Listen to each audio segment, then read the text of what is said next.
welcome to episode 83 of Comics and Us. I'm TJ. And I'm Chris. And I'm Lumpy.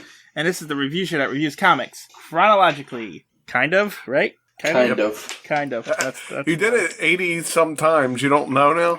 I think I've done it more than 80 something times, but that's beside the point. Alright, so we're going to Detective Comics number 77 here. It was released July 1943. Oh, I forgot to do the cover artist and stuff on the last episode. Oh well, we'll do it here. The cover artist on this one is Bob Kane and George Russo's. The executive editor was Whitney Ellsworth. The name of the story of this one's called The Crime Clinic, and it was written by Bill Finger, penciled by Bob Kane, inked and lettered by George Russo's, and edited by Jack Schiff. So we got a classic setup here for the writer and the penciler and stuff like that. So The old crew is back for this one. Yeah, which is strange. I don't know if you covered it in the last one or not, but you did talk about somebody in the beginning, and we said that it wasn't Bob Kane. Yeah, no, it was like HL something. Yeah. Anyway, so this... Hold on, I'm on the wrong story. So, Lumpy, what's going on this cover? So we have a miniature Batman and Robin, which is weird. We don't normally see a miniature Batman and Robin. It's weird. There's a doctor, it looks like, or maybe a scientist. He's looking through a microscope where Batman is standing on one of the slides. Robin is inside a flask. Beaker, maybe? Beaker with some purple stuff dripping on him. There's a couple tools on the table. Giant guy has one of those.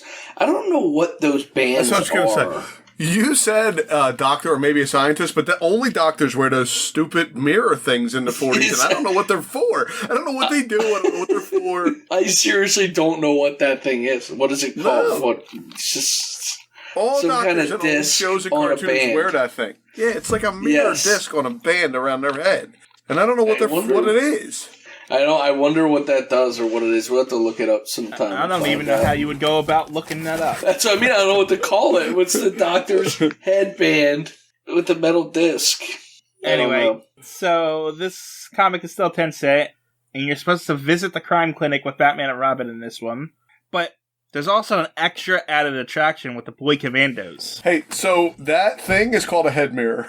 And it's a simple diagnostic device, stereotypically worn by physicians, but less so in recent decades as they've become somewhat obsolete. It's mostly used for examination of the ear, nose, and throat. Huh. So it's just a mirror. I don't understand. They got like a diagram where maybe there was another mirror, like that you looked into or something. I don't know. Head mirror, that's what it's called. Okay. You know how I looked that up? I put old-timey doctor headband. I wrote early 40s doctor's headband. So you wrote it wrong. You had to write old-timey. Okay. So, anything else to say to cover? No. So, on the next page, before we get into the splash page, we do not get Superman Secret Code. We're done with Superman. We get how to make your body bring you fame instead of shame. Huh? Are you skinny, weak, or flabby?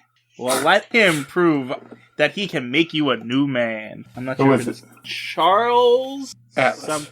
Atlas. Yep, Charles Atlas. Charles Atlas. Yep. I think we had a Charles Atlas thing before. Yes. Yeah. Yeah. You need to buy his book. It's only 15 minutes a day. Wow. I'll pass. Right. I like my pear-shaped podcast. I'm busy podcasting. I don't have 15 minutes. Yeah. So. All right. Going into the splash page, Uncle Chris, what's happening? Do you want me to read the paragraph? We don't need the spoilers of what's happening in this. It's a huge square. It's most of the page. Okay, so it says, you get the Batman and Robin thing on the top. It says the crime clinic. And then we got like either a giant chart or a regular size chart in miniature Batman and Robin and a guy with white hair getting punched in the face, dropping a needle. I guess he's going to stab Batman with a needle. They're running up the chart. You know how the chart has like different peaks and valleys? Yeah, yes. They're running up that. It also says, instead of, it says fever chart with the fevers crossed out and above it says crime. Yeah. So, alright. It makes no sense, but okay. Alright, so we open up with a narration of different kinds of doctors, which is completely pointless. Yeah. So, some doctors are nice, some are charitable, some are your friends, but every now and again you get a rare one who's just evil. I'm always worried, like, what if I get the worst doctor in the world? There's got to be the worst doctor in the world somewhere. I wouldn't even care if he was evil. I just don't want him to be the worst one. Yeah, because even this guy saved your life. Yeah, he's good Evil at it. or He's not. good at what he does, yeah.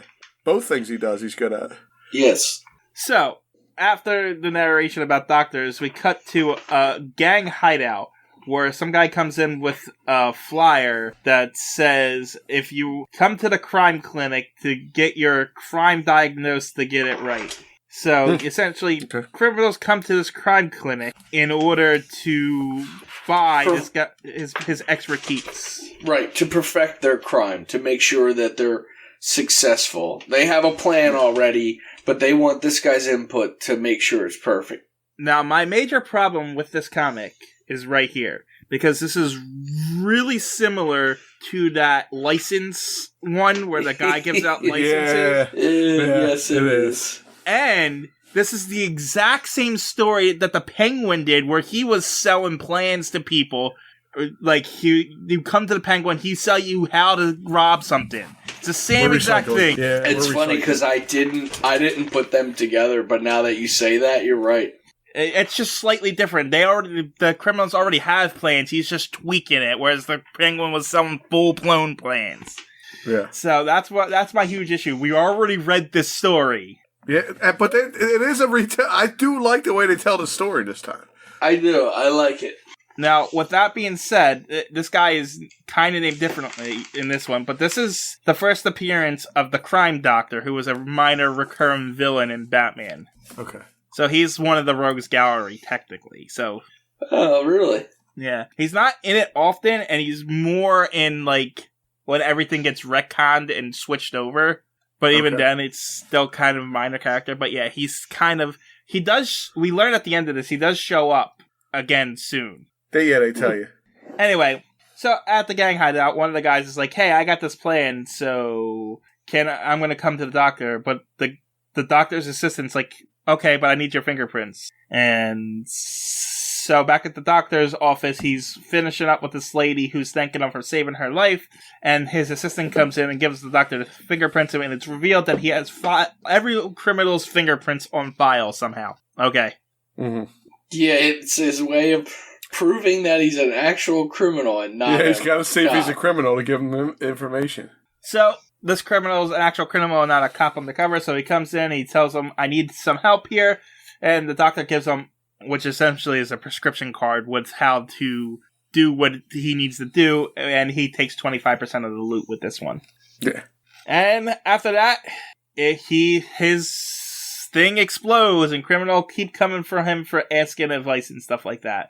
But one of the criminals are having a problem on site, so they call him up, and he says, house calls means I get 50%, and I'll be right there. So he shows up in an ambulance, and then he goes and explains why he's wearing his supervillain disguise. Every part of the disguise has a purpose. Yeah, but you're still dressed like a doctor.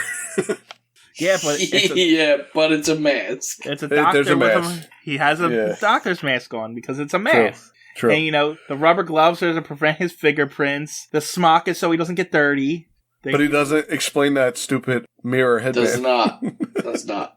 So I read that mirror headband actually helps the doctor to get light without a shadow. So he can pull light down from his head like a reflection of light off. Oh, wow. So stupid, but... Is this before flashlights? Yeah. Apparently it's before you had headlamps. Okay. Anyway, so these gay guys are trying to rob this warehouse, but the guard is leaning up against the door. Okay, so why don't you just kick the door? Whatever. So the doctor comes, he puts gas underneath, knocks the guy out, and opens the door for them, because they're not only are the cops stupid, but the low-level thugs in Gotham are also stupid. Yes. While this has happened, Batman and Robin just happen to be on the roof across the street, I guess, because they notice the ambulance and say, hey, someone could be in trouble. We should go check. Are they doctors? Are they going to go help with that? Yes. Apparently. Yes. Batman and Robin are going to save these people's lives better than what the ambulance can do. That's why they're there. So they run into the warehouse, and I guess these idiot thugs are robbing a toy factory because I see a blue polka dot donkey and a It's worse than that. It's not even just a toy factory. It's a rubber warehouse. Oh, okay. I missed that one, but yeah, so okay, whatever. There's a bunch of toys around. This is the worst robbery I've ever seen. Batman and Robin come in and beat them up. One guy tries to shoot Batman, but Robin saves him again. But then the crime doctor pushes a bunch of boxes on top of Batman and Robin and knocks them out. That's not the first time they got knocked out by a bunch of boxes, either. Right. So that's another knockout for those two. It is... Are they knocked out? Yeah, I guess they are. Yeah, because it says they revive at some point. So Batman got knocked out for the 53rd time, Robin the 37th. So, and this is still 1943, so I'm expecting this knockout count to get up to the hundreds. Oh, yeah. We should have a celebration when we get to we'll have a celebration when we get to 100 knockouts. All right. So... yeah, so the crime doctor gets away, and Batman and Robin come out, and Batman throws a shortwave transmitter onto it, which is just a tracking device. Yeah, I mean, for the 40s, that's pretty high technology, though. Yes, it is. Is this the first instance, though, that he's ever done this? And sometimes he does weird things where he, like, sprays stuff on their tires and then puts, like illuminating powder and stuff. But I don't know that he's ever used the tracking device. But this is like the classic. He throws the Batarang onto the car and follows it, like from the cartoons and stuff. Oh, yeah. So I wonder if this is the first instance he did this. Before we get to the next page, I just have to ask, did you guys read this comic? Yes. Yes. Okay. I did too. We're going to get on to the next page, and then I'll tell you why. Okay. Go ahead. So Batman and Robin get in the Batmobile, and they're following the crime syndicate guy back to his place. So, because he didn't know he was being followed by the transmitter. So he's back in his office looking at a crime chart, apparently. Whatever.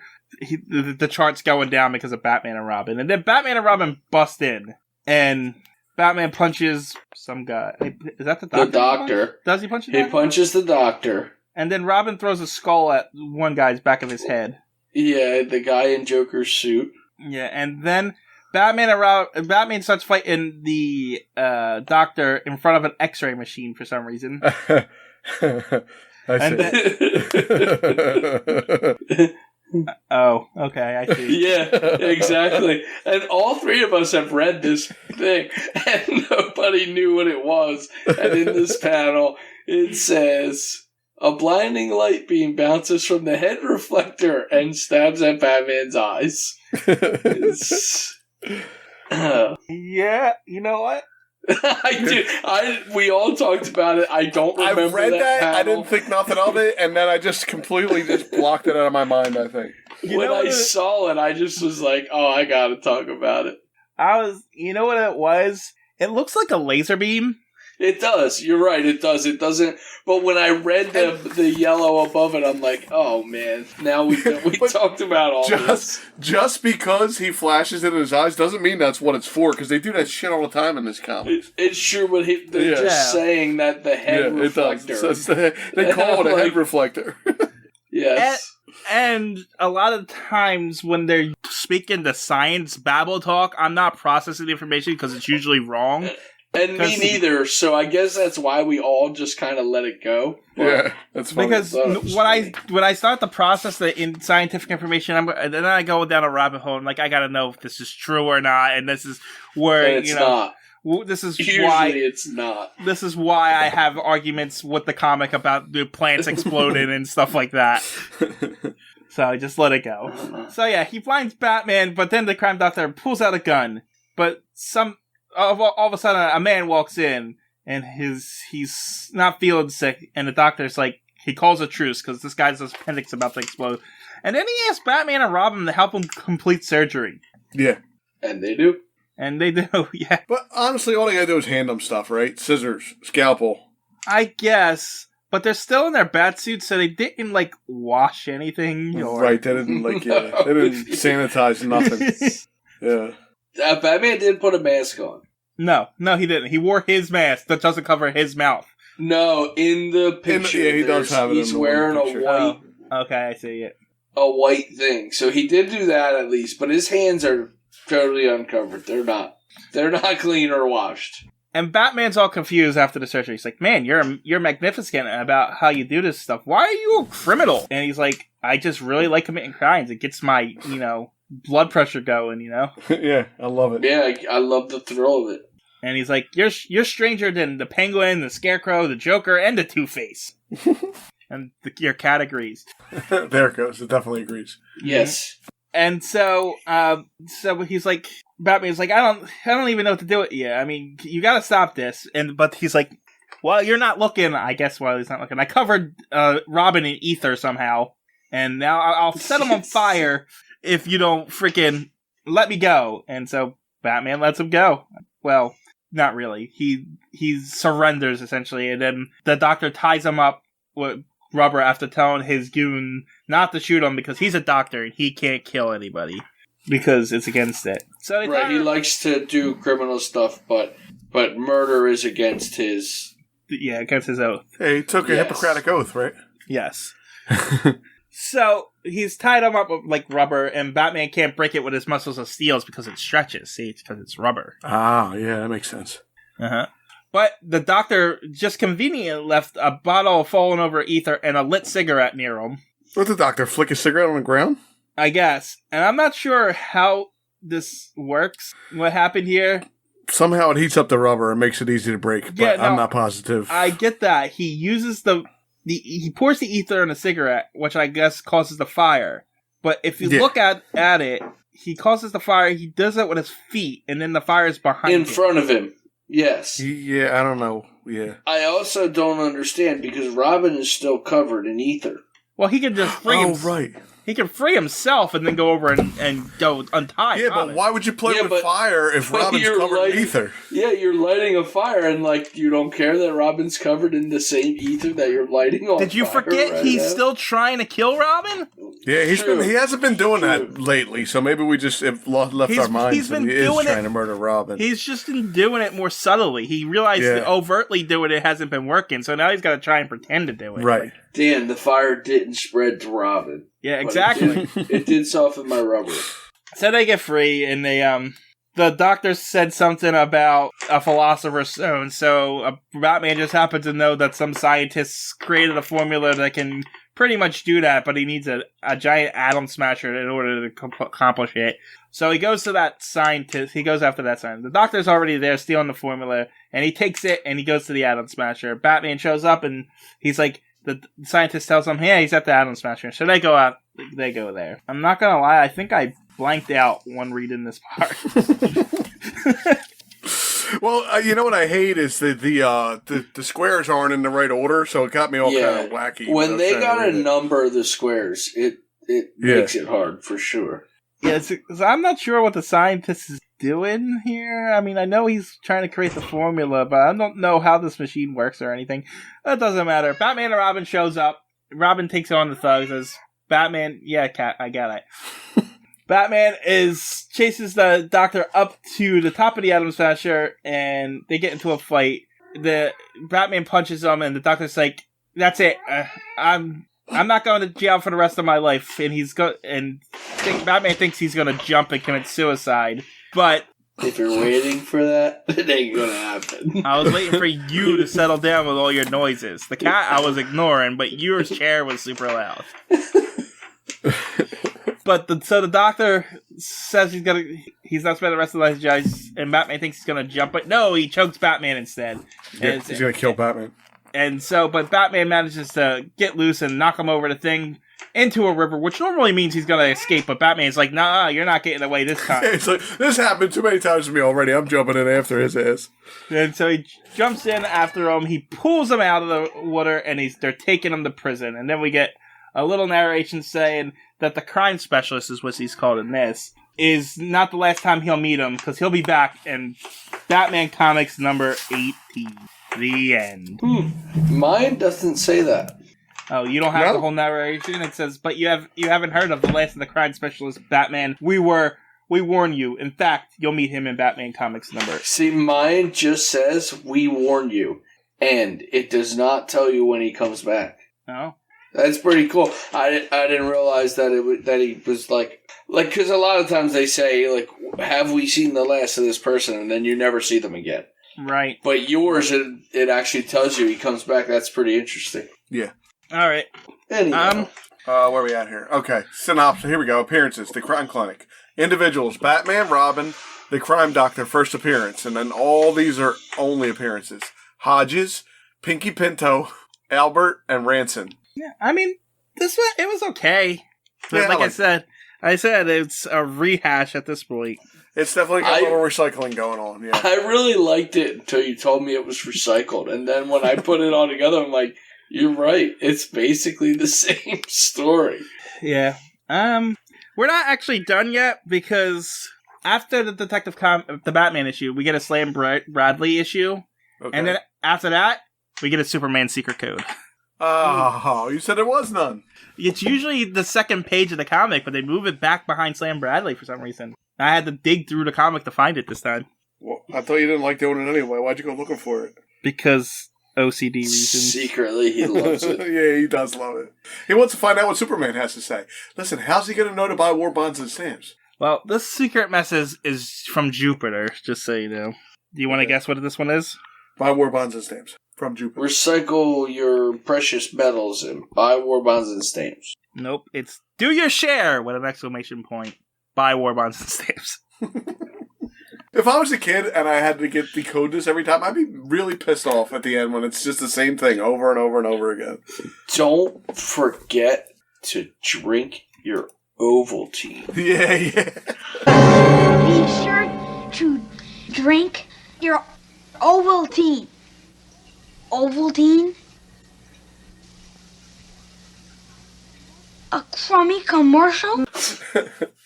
So apparently back then it was constant. It's Kids real, were like yeah. so excited to get these things, and then you're like, Yeah, I was actually about to ask that. Do you think all the secret codes were just advertisements? Probably. it seems that way because like all of the Superman ones literally were just advertisements for this, and then the one from that movie, which I know it's just a movie, but it's funny because it's like, don't forget to drink your own. He waits for it to come in the mail, the decoder, and finally gets it. Yeah. So how much do you think an original Superman of America's a Superman Secret Code booklet is worth? An original one? Yeah. On eBay right now. $80. $7. $159.50 it's going for. Wow. Huh. Is it filled out? Or is it just, it's... What do you mean is it filled out? Like, did people do the codes? Oh, it's the decoder book, right? You don't... Yeah, it's the code. It's the codes, so you can decipher it. Right. I mean, I know people collect stuff and it's fine, but like, I wouldn't pay that for that. No, but somebody that had one as a kid and now wants one. Yeah, they might. Yeah. It looks like it's just a piece of like cardboard.